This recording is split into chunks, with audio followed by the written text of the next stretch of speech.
السلام عليكم ورحمة الله وبركاته. طلاب تالتة إعدادي، أهلا بكم يا دكاترة. طبعا إحنا خلاص يعتبر ما شاء الله كبرنا ودخلنا على منهج جديد، حابين نفوق بقى حبتين كده واسمع الكلمتين دول من أخوك.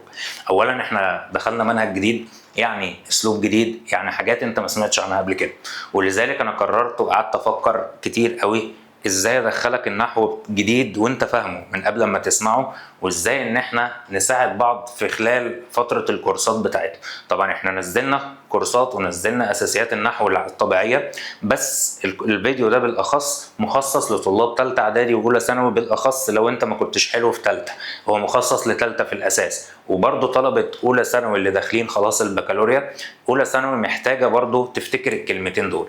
اولا الفيديو مش هيطول معاك قوي، بس محتاجين نفهم اللي جواه اكتر من الوقت بتاعه، محتاجين نظبط الدنيا فيه كويس قوي، نعرف ايه ناقصنا وايه واقف معانا وايه اللي احنا مش فاهمينه، عشان انا ببني قاعده لمنهج ولطلاب تقفل مش لطلاب تنجح بس. ان شاء الله مع اخوكم مستر محمود المصري. النهارده هنتعلم اجزاء في غايه الاهميه تخصك يا طالب ثالثه اعدادي. سمي الله كده وصلي على النبي.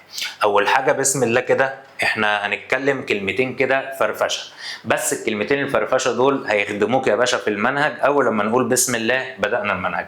صليت على النبي، صليت على النبي عليه الصلاه والسلام.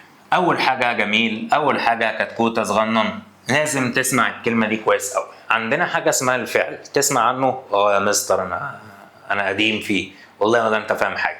تعال نشوف. اول حاجه بسم الله، عايزين نمسك الفعل كده، وما اقصدش بكلامي يا طلبه ثالثه اعدادي ولا اولى ثانوي حتى الفعل من حيث الماضي والمضارع والامر، لان انت بالفعل انا شرحتهم وبالفعل انت عارفهم، لكن انا بتكلم على حاجه تاني. الفعل اولا هنقسمه لقسمين، وركز في الكلام اللي انت هتقوله ده طبعا عشان بس ما تسبقش الاحداث. اللي انا هتكلم فيه ده اسمعه بس في الاول، بعد كده هتفهم انا عايز اقول ايه، لان دوت مش درس، مفيش عنوان درس النهارده، لا انا باسسك في حاجه هنحتاجها في الدرس بتاعنا الاولاني والوحده كلها اصلا والترم كله.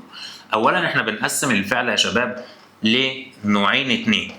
في فعل عندنا في العربي اسمه فعل ثلاثي، وفي فعل في العربي مش هنقول رباعي بقى، لا الاكتر من ثلاثة كله بنقول عليه اسمه غير ايه؟ ثلاثي. كمان مرة احنا لسه زي ما قلت لك بنبني حاجة مجهولة هتعرفها كمان شوية. الفعل عندنا بيرجع لاصلين، بيرجع لنوعين، في فعل اسمه ثلاثي وفي فعل اسمه غير ايه؟ ثلاثي. طيب عندنا جميل، مين الفعل الثلاثي؟ قال لك الفعل الثلاثي هو اصله دايما بيبقى اصله، وقلت في حصص قبل كده اصله يعني الماضي بتاعه بيساوي عدد 3 حروف فقط لا غير. فعل الماضي بتاعه اصله اللي كان جاي منه مكون من كام حاجه؟ 3. وعشان ما نخسرش بعض انا وانت بس عشان نتفق، انواع الفعل اول لما تسمع انواع هات الماضي عشان تشوف انت عندك عدد كام. ماشي يا جميل، ثبت دي بقى عندك شويه. طيب زي مين يا مستر؟ انا النهارده جبت يا مستر كلمه يلعبون.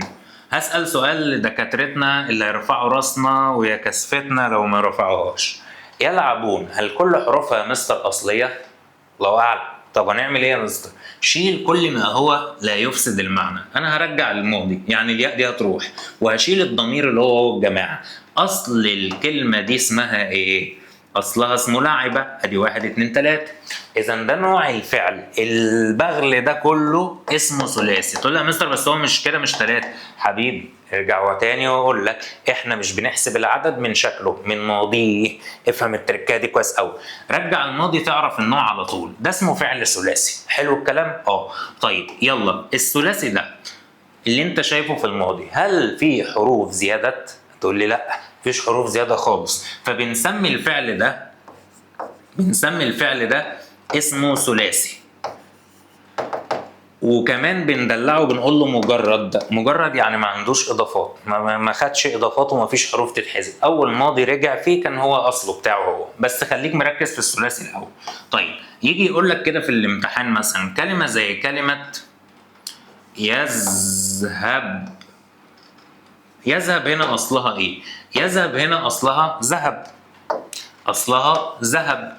اذا الفعل ده هسميه اسمه ايه؟ اسمه ثلاثي. جبنا منين الثلاثي؟ من اصله. سهله اهي خالص، مفيش اي اعراب ومفيش اي حاجه. وبالمناسبه منهجكم السنه دي يا طالب الثالثه اعدادي هو مش مركز على الاعراب خالص، هو مركز على الصرف. صرف يعني شكل الكلمات، فلازم تفهم الحته دي كويس قوي. طيب احنا بسم الله كده الفعل الثلاثي، يبقى احنا كده عرفنا الثلاثي بيجي من شكلين. طيب بيجي الماضي بتاعه وبعد كده بنعد الحروف. يمد. مستر هو يمد دي مضارع، نرجعها احنا ماضي. يلا رجع ماضي. هنقول الماضي بتاعها اسمه ايه؟ مد. بس يا مستر دي مش تلاتة. هقول لك كذاب. كذاب. بص كده ده اسمه ايه؟ شدة.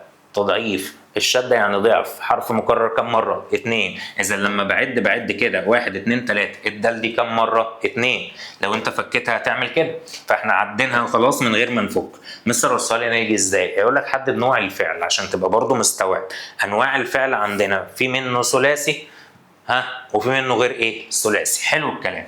طيب مستر لو هو ثلاثي، طب ولو هو غير ثلاثي؟ قال لك الغير ثلاثي بيبقى بقى 4. بيبقى مثلا 4 5 6. واحد يقول لي طب ومش اكتر ولا اقل؟ مفيش فعل اقل من 3 ولا اكتر من 6 في العربي كله قولا واحدا. من اولنا 3 اخرنا 6. طب بسم الله، انا اعرف منين ان هو غير ثلاثي؟ لما بترجع الماضي بيبقى كتير. مثلا ينتج. واحد يقول لي استنى يا مستر، مش ينتج دي اصلا يا مستر ماضيها نتج؟ مسكين يا حبيب قلبي، وانت مظلوم فعلا ومحدش اسسك فيه. تعالى يا قلبي نعمل قاعده كده على جنب تكسبها. انا كل اللي انا عايزك النهارده تسمعه بس، وبعد كده تذاكره وتحفظه. اي مضارع يبدا بيو. يو يعني ايه انجليزي؟ لا، يو يعني ياء مضمومه. في الغالب الماضي بتاعه بيبدا بهمزه وبيبقى 4. لا مش فاهم حاجه. ينتج الماضي بتاعها اسمه انتج. طب استنى، هو يمكن صدفه يا مستر. طب استنى، يدير. يدير يعني ايه؟ بيدير شغل ولا حاجه. يلا يدير. هتقول لي ثواني انا هجيبها لوحدي. هقول لك يلا. يدير يا مستر الماضي بتاعها اسمه ادار. ادار الرجل الشركه. اذا ثبت بقى معايا المبدا ده، لما يبدا بيو اعرف ان اوله هيبقى همزه، دي اللي انت بتنساها اصلا، وبيخلي الفعل عدده 4. طيب تعالى لما اجي اقول لك مثلا كلمه ينتصر، واحد يقول لي استنى انا عارفها دي، ينتصر يبقى هقول انتصر. لا انت كده جاموسه كبيره بقرنين. انا قلت يا مش يو. ماشي، رجع الماضي العادي. واحد يقول لي نصر يا مستر، كداب كدب الابل. ينتصر يا استاذ الماضي منها انتصر. وننفع اقول نصر الجنود ولا انتصر الجنود؟ تقول لي يا مستر بس ما انا ممكن اقول نصر عادي، وده اللي بنتكلم فيه. هو اسمه فعل غير ايه؟ ثلاثي. طيب انت بتقول اللي هو نصر هتشيل دول. ما هو كده يا حبيبي ما كانش 3 كده، هو زايد عليه حرف بنسميه، لا اله الا الله، بنسميه اسمه مزيد. مزيد يعني عنده زيادات. مزيد بحرفين، في حروف زيادة على ال3 بتوع مش مسامحين انتوا. يبقى انتصر ده الماضي بتاعها. عد انتصر دي 1 2 3 4 5. يبقى اذا هو اسمه خماسي. مش بنقول خماسي، بنقول على طول غير اسمه غير ايه؟ ثلاثي. طول ما هو مش 3 قول غير ثلاثي. طيب عندي كلمة زي كلمة يستخرج. تقول لي الماضي بتاعها خرج، اقول لك لا، انت الماضي بتجيب اول ماضي قبلك اللي هو المفروض اقول استخرج. طب وطالما هو استخرج عددك كام؟ ادي 1 2 3 4 5 6. ده سداسي. يبقى طالما هو ما بين 4 و5 و6 بنقول غير ثلاثي. والغير ثلاثي دائما بنقول ساعات عليه مزيد. مزيد يعني عنده زيادات عن ال3 بتوعنا. الثلاثي بنقول اسمه مجرد. مجرد يعني خالع هدومه، ما عندوش حاجه يبكي عليها. انما مزيد يعني غير ثلاثي يعني مزيد، عنده زيادات تقدر تسمح وبيزيد 1 أو 2 أو 3. خلاص. طيب مستر انا حاسس لا مش فاهم حاجه. تعال نرجع الحته دي بقى كده. يلا انا هبدا افعال وتعال نجرب تاني. لما اقول كلمه يهذب، يهذب كلمه زي كلمه يطور، كلمه زي كلمه يحسن، كلمه زي كلمه ينكسر. رجع الماضي واحنا نعرف الانواع بعد ما تجيب الماضي. يلا. يهذب الماضي بتاعها هذب، بس وانتوا بتقراوا يا شباب لو لقيت حرف تقيل حط عليه شد. هي مش ما جاتش معايا هذبه، هي اسمها ايه؟ هذب. هذب هنا الذال هنا مكرره، يبقى انا بحط شده عشان هتتعد. يلا عددك كام ده؟ تقول لي عدد يا مستر بسم الله 4 عشان انت قلت لي الشده بتتعد، خلي بالك. طيب يبقى ده اسمه نوعه غير ايه؟ ثلاثي. غير ثلاثي. طيب يلا. يطور الماضي هي نفس القصه، طور مش طوره، لا طور. مستر ما بعرفش انطق الشده، اقراها كده حروف خفيفه. طوره، في حاجه اسمها طوره؟ لا، هي اسمها ايه؟ طور. كل ما تلاقي الحرف رن معاك مرتين يبقى ده شده. طور. طيب يبقى ده اسمه غير ثلاثي برضه عشان عدد 4. طول ما هو مش 3 اكتب غير ثلاثي. يلا. يحسن الماضي بتاعها تقول لي حسن، لا هي اسمها حسن. ماشي، برضه نفس القصه غير ثلاثي. ينكسر تقول لي كسر، لا ينكسر هنا الماضي بتاعها انكسر. انكسر، وده برضه غير ثلاثي. طيب يبقى احنا بنرجع الماضي بالراحه خالص وبكل طريقه سهله. يلا. لو جيت قلت لك كلمه زي كلمه يضحكون تقول لي دي اكيد غير ثلاثي، اقول لك عشان انت اكيد حمار. ليه بقى؟ لان انت ما شلتش وما رجعتش الماضي، لازم نرجع الماضي ونحكم. يلا. هي اصلها ضحك تقول لي طب والضمائر؟ عشان ما نخسرش بعض، نصيحه اخ برضو، نصيحه اخ، الضمائر لا تعد. اوعى تعد ضمائر، اوعى تحسب الضمائر، يعني اوعى تعد ده 1 2، ده اسمه واو جماعه ما يتحسبش. اي ضمير فك وتركيب بيتشال، نعرف من الضمير ان هو زياده على الكلمه نشيله، اي زيادات نصفيها. طيب احنا عايزين الكلام ده ليه؟ قال لك عشان النهارده في المنهج الجديد في حاجه اسمها ميزان. ايه ميزان ده يا مستر؟ اللي عند البياع؟ لا، الميزان دوت هو زي اللي عند البياع بس ده بيوزن اشياء، احنا النهارده بنوزن كلمات. عايزين نجيب وزن اي كلمه في العربي. مستر انت بتقول كلام صعب قوي كده ليه؟ اولا هو مش كلام صعب، وعشان جديد فانت يبدو ليك ان هو صعب، لكن مره واتنين واسمع الفيديو هيبقى معاك على طول، ارجع له في اي وقت. وزن يعني ايه؟ بوزن الكلمه. هقول لك انا على حاجه، البياع الفكهاني، عارف عم عبده اللي على اول الطريق، البياع الفكهاني ده لما بيجي يوزن بالميزان اللي هو ابو كفتين بتاعنا ده، عارفينه طبعا. يلا بقى كفايه شغل. الكفتين اهم، هو بيحط كيس الفاكهه اللي انت جبته قصاده المكيال اللي هو بتاع المصديه المعفنه اللي هي غالبا بتبقى مش نظيفه دي، وبيوزن بيها. دي حته حديده نفس الميزان بتاعك بيوزن بيها. احنا عشان نوزن الكلمه هنعتبر ان احنا معانا كفتين ميزان برضو زي الراجل البياع، معلش عشان خريج فنون حلوه ما تتريقش على رسم ياض انت وهي. هنحط الكلمه ايه بقى؟ الكلمه دي ولا الدال؟ ايه الوزن اللي انا هوزن بيه اي كلمه النهارده في الامتحان؟ الوزن بتاعي النهارده هو مجموعه حروف هتحفظها. اي كلمه ليها حروف ثابته. والله لو ثلاثي انت هتوزن بالحروف اللي انا همليها لك دي. الحرف الاول بياخد حرف الفاء في الكلمه، الحرف الاول في الكلمه بيتوزن بحرف الفاء، والحرف الثاني في الكلمه بيتوزن بحرف العين، والحرف الثالث في الكلمة بيتوزن بحرف اللام. لو انت جدع تروح مجمعها كده، بيتوزن يا مستر بكلمة مش فعل، فعالة، حروف مفتوحة كلها. يعني ايه يا مستر؟ انا النهاردة بقول لك عايز اوزن كلمة كتبة. يلا، كتبة عددها كام؟ ثلاثي. حلو. يلا قصاد كل حرف حط الوزن بتاعه. اول حرف بنديله دايما فيه، تقول لي يا مستر هي فيه دي الكتبه بس لكل الحروف الثلاثيه. تاني حرف بنديله ايه؟ عين. طب وتالت حرف يا مستر؟ تالت حرف بياخد لام. يبقى احنا النهارده بالترتيب كده، الاول فيه، التاني عين، التالت لام. يبقى احنا وزننا كده الكلمه بتاعتي. تاني، لو انا النهارده جبت كلمه كتبه بص هتلاقيها نفس الاغنيه على وزن فعاله. تاني اللي احنا قلناه كله يا رجاله. يلا بسم الله، همه ونشاط. الفعل ثلاثي او غير ثلاثي، لو ثلاثي يبقى فعل، لو ثلاثي يبقى فعل. نعرف منين؟ من الماضي. هات الماضي الاصلي بتاعنا. طيب ماذا لو راح عامل كده يا هندسه زود عليها اضافات؟ في حد احسن منك؟ انت اللي بكلمك انت، في حد احسن منك؟ تقول لي لا. في حد احسن منك يا ابله؟ لا. لو زود العين بالعين مفيش حد يا باشا يتكلم، اللي يعمله اعمله. انا النهارده زودت ايه في كلمه يكتبون عن كلمه كتبه؟ مستر انا معايا ليه زياده ومعايا الواو والنون دول زياده، لان هي كان اصلها كده بس ده الصافي. انا بوزن الصافي بفيه وعين وايه ولا، صح؟ طيب يلا، انا لو زود له قصادها في نفس المكان يكتبون، حط الايه مكانها. طب والكاف، الكاف كانت حرف اصلي صح؟ اي حرف اصلي رقم واحد بنديله فيه، تاني حرف بنديله ايه؟ عين، تالت حرف بنديله ايه؟ لا. هو ده الميزان. اوزن اي كلمه بعد الماضي ابو ثلاثه، حط فيه وعين ولام، والزيادات بنركبها، الزيادات بنحطها او بنركبها. يلا حط ليه، حطيناه. مزود هو ايه كان؟ واو ونون، يبقى زود الواو ونون زيه. اقرا كده دي قصاد دي، يكتبون على وزن يفعلون. ايه ده؟ هو يعني ايه يفعلون؟ ملهاش معنى، اسمه ميزان، ما تدورش النهارده. طب هو يعني ايه فعله؟ ما لهاش معنى. فعله دي تقريبه الميزان بتاع اي كلمه يا شباب، ده المنطق اللي هنمشي بيه. طب ما حلو يا مستر، تعال نجرب كده شويه كمان. يلا، لو انا اديتك كلمه زي كلمه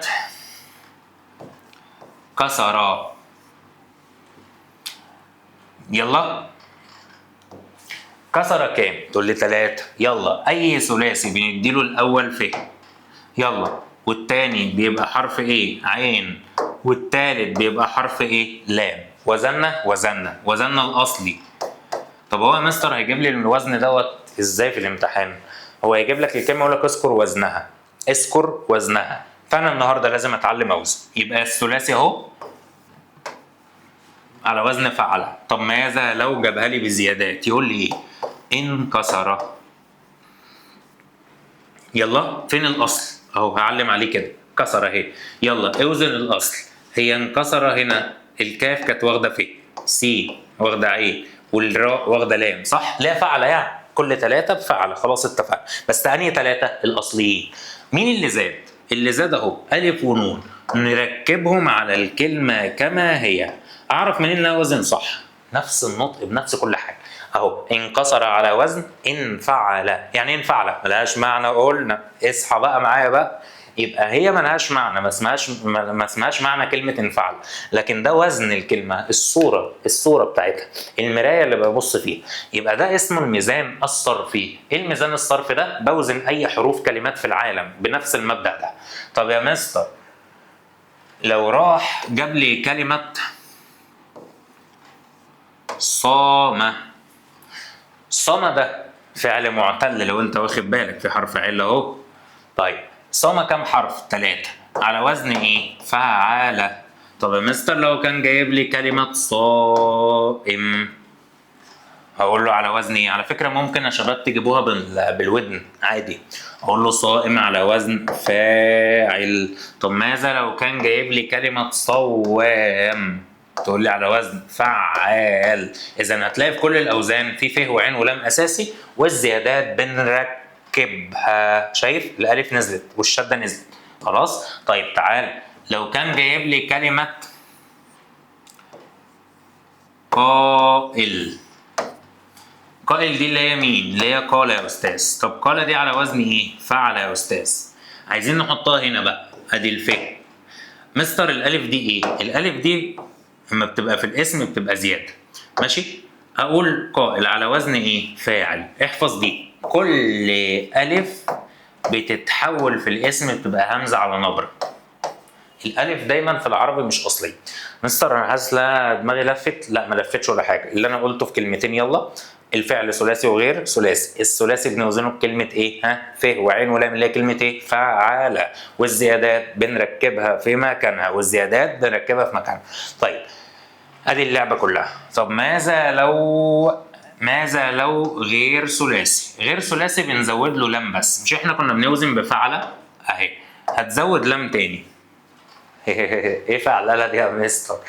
يا ابني ملهاش معنى. ماشي، هي مضحكه ليه كده يا مستر؟ عادي، زي كلمه زلزله على وزن فعلله اهو. هنضاعف حرف بس عشان يبقوا كام؟ 4 أس 4. خد بقى قواعد، ما بنوزنش ضمائر ولا ياء مضارع، الزيادات يعني الزيادات بتنزل. طيب رقم 2، لازم الوزن يكون نفس العدد بنفس التشكيل بنفس النطق. يعني انا النهارده لو جيت قلت كده وسوسه 1 2 3 4 5، لازم الوزن يطلع 5. هقول على وزن ايه؟ فعلله حط الت زي ما حاططها، يبقى لازم يطلع مقابل مظبوط اسمه ميزان، والميزان لا يختل. لازم اوزن الطريقه بتاعتي صح. طيب يلا جميل. لو انا النهارده عملت فزوره حلوه كده والجدع يجاوبها في الكومنتات بقى، او انا اجاوبها معاك دلوقتي واعمل لي واحده زيها. لو جيت ورحت قايل كلمه زي كلمه وجد، خليها لي على وزن فاعل. فزوره جامده قوي دي. تقول لي يعني ايه؟ انت اللي تقول لي يعني ايه مش انا. انت مش عندك الف اصلي هو الواو اهو، وعندك العين اصلي، انا بدور على الف والعين واللام خلي بالك، وعندي اللام اصلي صح اللي هم دول. ايه اللي زاد؟ الالف. حطها يا باشا بقت وزنها واجد على وزن ايه؟ فاعل. هي رياضه شويه ملهاش علاقه بالنحو او ما تحسش انت بتاخد عربي، بس هي سهله قوي. طيب يلا كمان واحده. لو جيت قلت لك كلمه زي كلمه تهذيب، عايزين نوزنها. مستر ثواني. تهذيب الماضي بتاعها اصلا اسمه ايه؟ اكتب الاصل قصادها عشان ما تغلطش اهو، فعل. طب هي زايده ت، نزلها يا باشا. اي حروف غير الاصلي تنزل اهو. ادي كده الحروف اللي غير اصليه، انا ده اصلي ده اصلي ده اصلي. طيب يلا تهذيب، حط الاول اهو ف، وادي العين وادي اللام. تهذيب على وزن ايه؟ تفعيل. مين الف جبتها؟ اللي هي اله بتاعت الاصليه، والزال، وعندك الباء اللي هي اللام. لو لقيتها تقيلة عليك ورقة وقلم واعمل زيها بإيدك، لازم دي تتكتب بإيدك مش بتتسمع بس. طيب تعال، أنا عايز غفرة وزنها إيه؟ وعايز كلمة غفور وزنها إيه؟ يلا. غفرة 3 حروف أصليين، فعل مجرد مفهوش زيادات صح؟ فعل. طب هنا هو مزود إيه؟ إيه الزيادة من ده لده؟ الواو. يبقى أنا هنزلها هي بس هضيف واو. يبقى يلا غفور على وزن إيه؟ فعول. سهلة هندسة. إذا ده اسمه الميزان الصرفي. يبقى أنت النهاردة أول لما بنيجي اتعلمنا حاجتين. نوع الفعل بيجي منين؟ بيجي من الماضي اللي هو ايه اصلا؟ ثلاثي او غير ثلاثي. اتعلمنا ايه كمان؟ اتعلمنا الميزان. بنوزن بايه؟ بنوزن ال3 حروف بتوعنا بف وعين ولام، اللي هو كلمة ايه؟ فعل، زائد الزيادات في اماكنها. طيب ادي اللعبة كلها. ده تمهيد، نقدر نقول تمهيد عشان نحو السنه دي كله مبني على الوزن ده. يبقى انت النهارده ان شاء الله لازم تشتغل الجزئيه دي، تشتغلها ورقه وقلم وتكتب ورايا الامثله دي كلها. طيب تعال نجرب بقى من واقع الورقه بتاعتنا. الراجل بيقول لي اهو، ادي ده كله كاتبه لك، هو وزن اي كلمه لمعرفه حروفها الاصليه والزائده. ده معنى الميزان الصرفي. ازاي بنوزن؟ احفظ ال3 شروط. 1 2 3. رجع الكلمة للماضي اللي هو أصلها 3. حط قدام الأول ف، وقدام التاني عين، وقدام التالت لام. بنجمعها في كلمة فعل. طيب الفعل بينقسم لنوعين، ثلاثي وغير ثلاثي. لو الماضي أصله 3 يبقى ثلاثي. يكتب ماضيها كتب يبقى ثلاثي. يكتب مثلا أو غير ثلاثي. لما أجي أقول لك بقى ده لو ماضي أكتر من 3 زي يستخرج، اعدل لي المثال ده، هيبقى الماضي استخرج أهي. طيب بص اما جيت اوزن عملت ايه؟ زن كلمة انتصار، رجعتها الاصل. نصر على وزن ايه؟ فعل. يبقى انتصار على وزن افتعال. حطينا الزيادات، لو ركزت هتجيبها. تعال نوزن دول. انطلق الماضي بتاعها طلقة. ادي الاصل ال3 بتوعي. كل ما تقابل واحد من دول اديله فيه وعين ولام. يلا ادي الطه واخده فيه، ادي اللام واخده عين، وادي القاف واخده لام اهي. ال3 بتوعنا. ايه الزيادة؟ الزيادة الألف والنون. يبقى انطلق على وزن إيه؟ انفعل. بص كده، اجتمع أصلها إيه؟ جمع. لازم تصفيها 3 عشان تعرف توزن. يلا جمع على وزن فعل. كل ما تقابلهم اعملهم كده. يلا أدي الجيم هتاخد الف، وأدي الميم هتاخد العين، وأدي العين هتاخد اللام، صح كده؟ يلا اجتمع على وزن افتعل. حطيت الزيادات ما لعبتش في حاجة. طب منتصر، ايه الحروف الاصل بتاعها؟ نصر. طيب يبقى كده هو زايد ميم وزايد ت اهو، الميم وادي الت. حط بقى فعل. منتصر على وزن مفتعل. خلاص يبقى احنا كده بنوزن. غفار اصلها غفر على وزن فعل. يبقى انا النهارده هقول ايه؟ غفار. هاتها بالودن بقى، فعال. هنستفاد ايه من ده كله؟ هتستفيد ان انت السنه دي ان شاء الله الدرس او الدروس كلها بتاعت الترم الاول هيقول لك اوزن الكلمات، لازم تتعلم. خلي بالك مش اي كلمه بتتوزن الا لو ليها ماضي. طيب اي كلمه ثلاثيه على وزن فعل زي ما انا قلت لك، الحروف الاصليه لا يمكن حذفها، يعني اعرف اصلي ولا مش اصلي من الزيادات دي. يبقى كده ملخص اللي احنا اتكلمنا فيه في الميزان بالذات، ان احنا طبعا اول ما بنوزن بنجيب الكلمه للماضي. لخص على نفسك بقى في الملاحظات كده، بعد ما بنجيب الكلمه في الماضي بنوزن الثلاثه بثلاث حروف اسمهم فعله. طب ولو اربعه بنزود لام كمان بتبقى اسمها فعلله.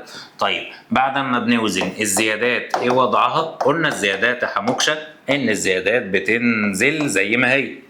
ركز يا ولا، ركز في مستقبل بدي الله يخرب بيتكم. طيب الزيادات بتنزل. طيب ولو لو كمان مرة في حرف زي الياء بتاعت المضارع بننزلها، كله زيادات كله زيادات. طيب بص كده مثلا لو انا جيت قلت كلمة اكثر، رجع الاول اللي يعرفك، ورجع الكلمة الماضي كثرة. يلا ايه اللي زايد على كسرة عشان نزوده؟ الهمزة. يبقى انا النهارده هكتب كسرة بس بالصورة التانية اهو، اكثر على وزن افعل، بنبدل الحروف الاصليه بفعل. خلاص. طيب العظيم اصلها ايه؟ عظمه على وزن ايه؟ فعل. طب احنا عايزين نوزن العظيم مش عظم، الفاعيل. واتاكد ان انا سامع صح وتشكيلي صح، هتلاقي الدنيا ماشيه معاك صح الصح. النهارده كانت حصه تمهيديه، ولكن هو مش درس معين، بس لازم قبل ما تخش المنهج تكون ذاكرتها وتكون لامم الدنيا فيها بامر الله كويس جدا.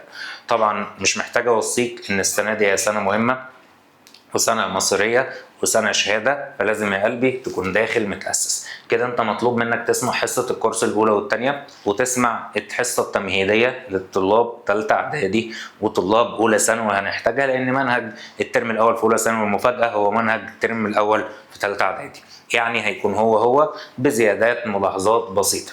امين يا باشا. كده احنا نلقاكم على خير باذن الله في الحصص القادمه.